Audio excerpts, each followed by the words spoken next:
玩貼紙啦。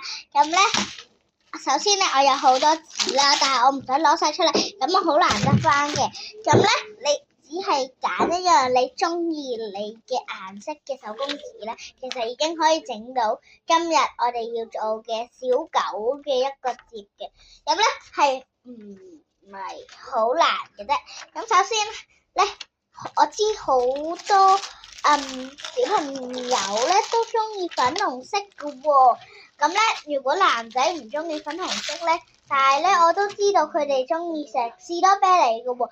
咁咧，我哋而家咧首先咧切咗個三角形先，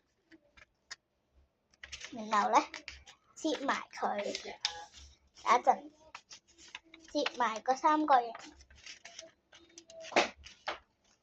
然後撳實啲邊邊。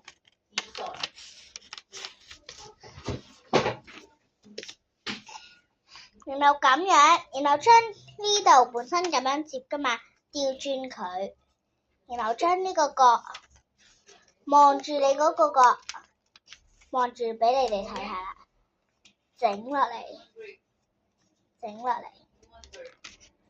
係啦，整落嚟，然後呢個角都係一樣，整落嚟，然後咧。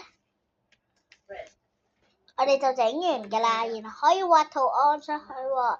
我畫完俾你哋睇啦，終於又完啦。咁咧就係咁啦，又可以有少少點點花紋啦，然後咧有個樣啦，有啲頭髮啦，咁樣咧就會整到一個狗啦。但係你就好似睇唔到咩顏色咁樣，係啊，因為太光啦可能。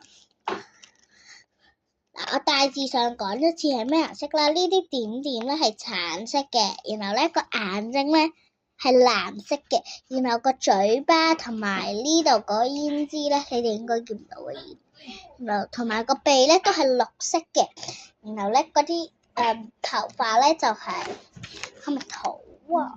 係土黃色嘅。